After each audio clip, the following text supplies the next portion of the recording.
இந்தியாவில் மனித உரிமை போராட்டத்தின் தொடக்க புள்ளிகளில் ஒன்றுதான் வைக்கம் போராட்டம். கேரள மாநிலம் கோட்டயத்தில் உள்ள வைக்கத்தில் கோயில் நுழைவு போராட்டம் தொடங்கி 100 ஆண்டுகள் கடந்துள்ளது.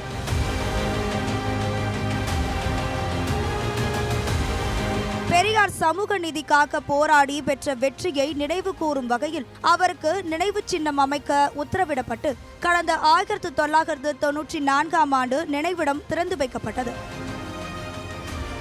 இந்த நினைவிடத்தை புனரமைக்கும் பணிகளை மேற்கொள்ள தமிழ்நாடு முதல்வர் மு.க. ஸ்டாலின் சட்டப்பேரவையில் கடந்த ஆண்டு மார்ச் 30ஆம் தேதி வைக்கம் போராட்டம் 100ஆண்டு விழா கொண்டாட்டம் குறித்து அறிவிப்பை வெளியிட்டார்.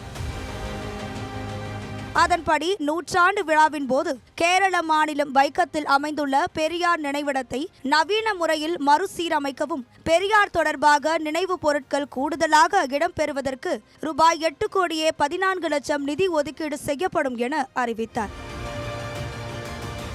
இதனைத் தொடர்ந்து அமைச்சர் ஏவா வேலு வைக்கம் சென்று பெரியார் நினைவகத்தில் ஆய்வு மேற்கொண்டார். இதனைத் தொடர்ந்து புனரமைப்பு பணிகள் மேற்கொள்ளப்பட்டன.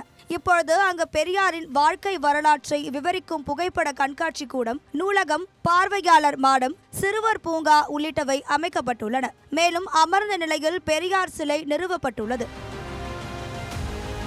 ஒட்டுமொத்தமாக பெரியாரின் நினைவகம் மற்றும் நூலகம் புது பொழிவுடன் காட்சியளிக்கும் வகையில் வடிவமைக்கப்பட்டும் மறுசீரமைக்கப்பட்டும் உள்ளது. இந்நிலையில் கேரள மாநிலம் கோட்டயம் மாவட்டம் வைக்கத்தில் நடைபெறும் வைக்கம் 100ஆண்டு விழாவில் தமிழ்நாடு முதலமைச்சர் மு.க. ஸ்டாலின், கேரள முதலமைச்சர் பினராயி விஜயன், அமைச்சர்கள் துரைமுருகன், ஏவா வேலு ஆகியோர் கலந்து கொண்டனர்.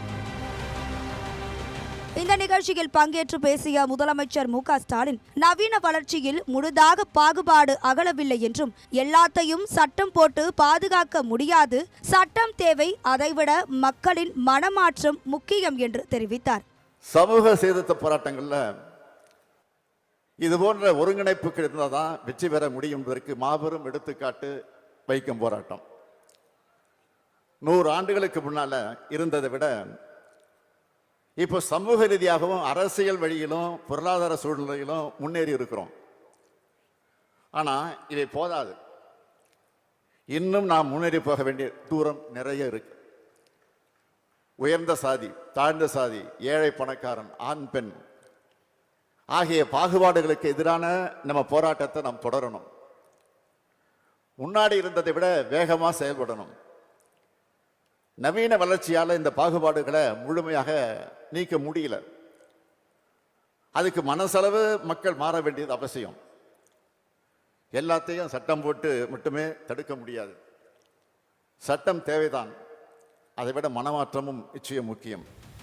மேலும் வைக்கம் போராட்டம் எப்படி கம்பீரமானதோ அதே போலவே இந்த நினைவகத்தை கம்பீரமான அழகியலோடு அறிவு கருவூலமாக உருவாக்கி இருக்கக்கூடிய தமிழக அரசின் பொதுப்பணித்துறை அமைச்சர் ஏவா வேலுவை நான் மனதார பாராட்டுகிறேன் என்று முதலமைச்சர் மு.க. ஸ்டாலின் தெரிவித்தார்.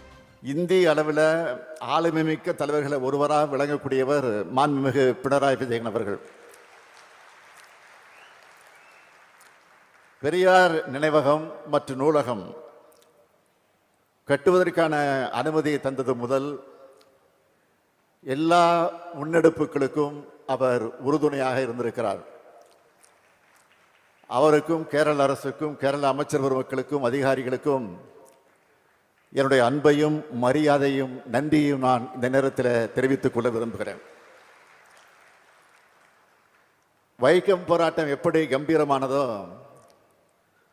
அதே போலவே இந்த நினைவகத்தையும் கம்பீரமாக அழகியலோடு அறிவு கருவூலமாக உருவாக்கி இருக்கக்கூடிய தமிழ்நாடு அரசினுடைய பொதுப்பணித்துறை அமைச்சர் ஏவா வேலு அவர்களை நான் மனதார பாராட்டுகிறேன். அவருக்கும் இந்த துறையின் அதிகாரிகள், அலுவலர்கள், கட்டுமான நிபுணர்கள் எல்லோருக்கும் என்னுடைய பாராட்டுக்கள். இதற்கான முன்னெடுப்புகளை மிக சிறப்பாக எடுத்த செய்தித்துறை அமைச்சர் மு.பே. சாமிநாதன் அவர்களுக்கும் என்னுடைய பாராட்டுக்கள், வாழ்த்துக்கள். கடவுளின் தேசம் என்று கூறப்படும் கேரளத்தில் 100 ஆண்டுகளுக்கு முன்பு தொட்டால் தீட்டு என்பதை விட தொடாமலேயே சிலரை பார்த்தாலே தீட்டு என்ற வழக்கம் இருந்தது. இதனை போராடி ஒடுக்கி புரட்சியை ஏற்படுத்திய பெரியாரின் நினைவகம் மறுசீரமைக்கப்பட்டுள்ள நிலையில் அவரின் புரட்சிகர கருத்துக்கள் இந்த சமூகம் மறுசீரமைப்பை சந்திக்க அச்சாரமாக எக்காலமும் அமைய வேண்டும் என்பதே பலரது கருத்தாக இருந்து வருகிறது.